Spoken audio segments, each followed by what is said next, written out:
chosen one! Welcome to the Chosen One. I am your host, Qui-Gon Din, and today on the Unit 101, we're going to be looking at Jedi Master Mundi as kind of the breakthrough Jedi that has made Jedi lists actually kind of possible for Republic. So he's an 8 squad point primary with 3 Force. He's a Force User, Galactic Republic Jedi in the Clone Wars era, or Fall of the Jedi, whatever you want to call it. He brings us a tactic, Wise Counsel. At the start of this unit's activation, choose another allied Galactic Republic unit. Each character in the chosen unit may dash. Then, if the chosen unit was a Jedi, one character in this unit may also dash. This is going to make Jedi lists. It's a great tactic for any combination of Jedi, and it's kind of one of his bread and butter abilities, but Force Push is the other big one. It costs 2 Force, choose the character within range 3, and then you push them range 3 from that position away from the chosen allied character. It's really good. This is going to allow him to displace a lot of things. Force Enhanced Reflexes, this ability is also kind of ridiculously good. For 1 Force, when a character in this unit is targeted by an attack, this unit may use this ability after this attack is resolved. If the attack roll contained 1 or more fail results, the attacking character suffers 3 damage. This is deflect and riposte, but it does 3 damage, and it's off of any attack. It's really good. The big reason why you're ever going to want to play Mundi, though, is Guardians of the Republic. His identity. When an allied Galactic Republic character wounds an enemy unit after the effect is resolved, choose an allied Jedi unit. Does not have to be a Galactic Republic Jedi. One character in the chosen unit may heal, then dash. Additionally, once per turn, when an allied Jedi unit uses a activate or reactive ability, if it is within 3 of a wounded allied unit, reduce the cost by 1 Force. This is huge. This means he's going to bring Force economy to your Jedi lists. He's also going to bring movement when you get wounds. It is probably the second strongest identity in Republic right now. I think it's a battle between this and Obi-Wan's at the moment. He's got the 3 durability, 10 health. We look at his attack trees. He's got Form 2 Makashi, 7 attack dice melee, 6 in melee defense, 4 range defense. His defensive expertise is a 1 gets him a block crit to a hit, 2 to 3 is 2 blocks crit to a fail, 4 plus is 2 blocks, a crit to fail, crit to fail. It's a very good defensive expertise. And even leaving him on this side defensively is perfectly fine, especially if you're playing him with Obi-Wan. Obi-Wan Mundi squad gets really interesting, which will be the list I'm showing you today. I think everyone knows about him with the Chosen One and him with Anakin at this point.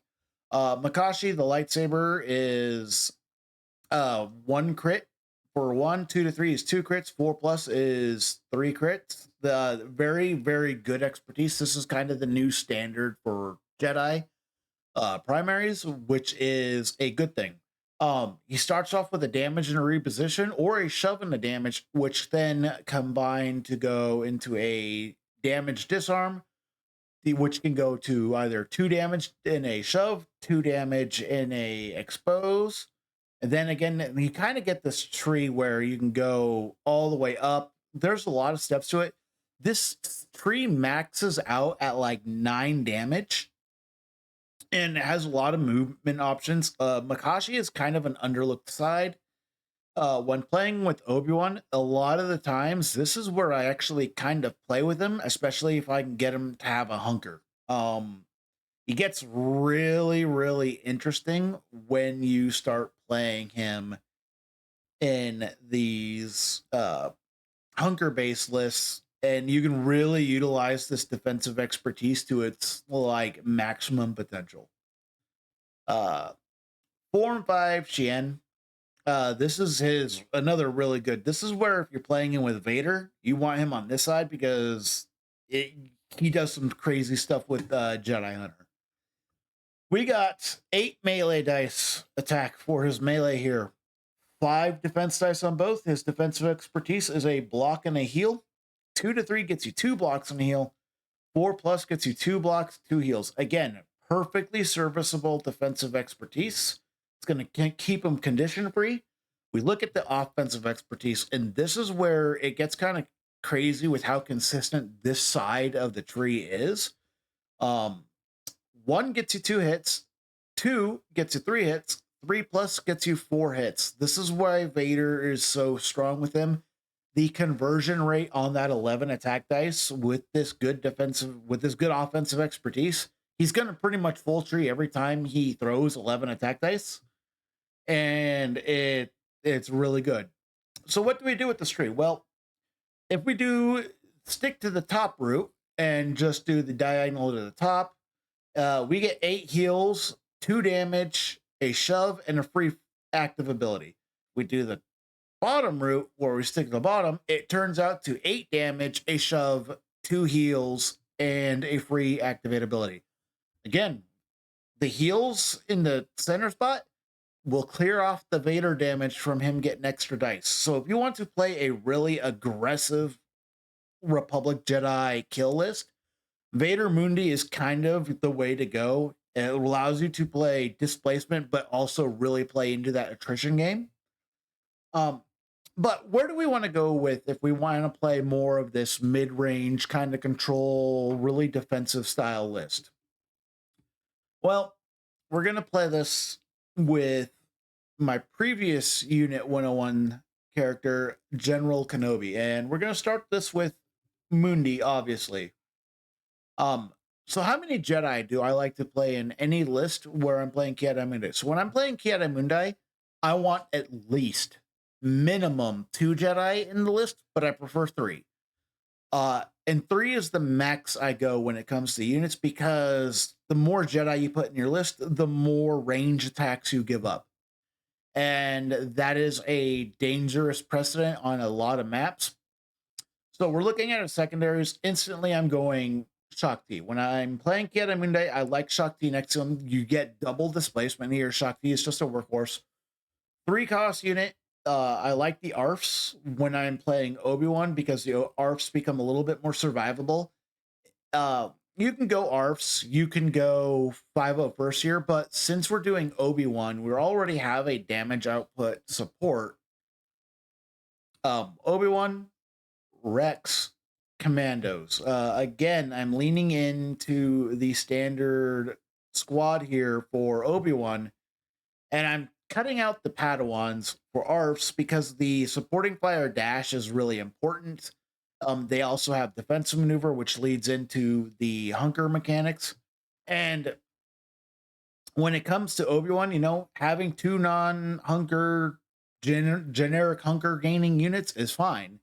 Mundi is going to allow force economy, and Obi-Wan hits like a truck and can really start getting wounds, which means you can move Mundi and Shakti around.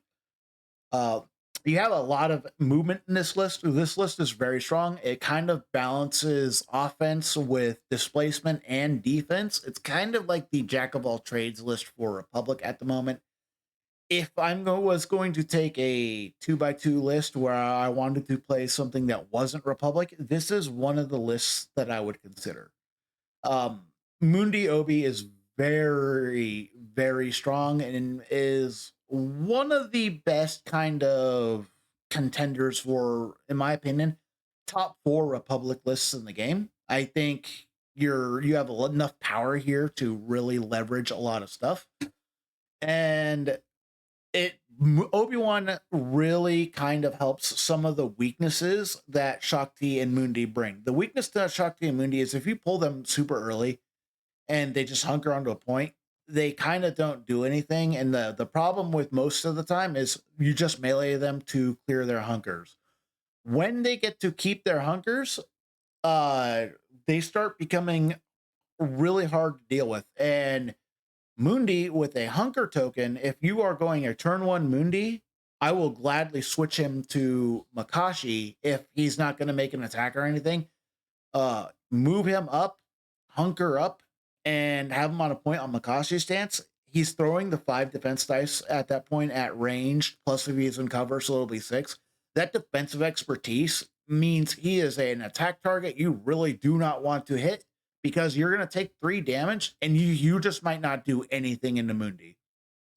It's very, very strong. And then it even gets worse if you try to attack him in melee, because now he's throwing 7 defense dice. So same trick. He becomes kind of a target you never want to attack when he has a hunker in an Obi-Wan variant. Shakti, same thing. If you open up Shakti turn 1 and she can't do her play pattern of jump, move, attack something, reposition someplace else, get that force repulse off, moving her and using a tactic to move one of your other Jedi up the board, and then hunkering up on a point. Her with a hunker token is also very good and very defensive, and Obi-Wan just allows her to do extra things. So it's kind of a balance with what this list can do. Your list is fairly fast because a lot of your movement is going to be procced towards moving Obi-Wan and Mundi in positions to do their plays. And the clones kind of just get onto points and hold points while your Jedi actually kind of be the workhorse. So it's kind of the Obi-Wan way of the future. I think this is one of the better Obi variants. Between this and him and Boss do crazy stuff work. Him and Mace also do work, but I really do like the Obi Mundi list. And give it a shot. Thank you for watching this episode of The Chosen One. If you'd like to watch the next video, you can watch the one in the link above. And if you want to listen to the podcast, you can listen to the playlist below. Thank you and have a nice day. Thank you for your support. Please like and subscribe.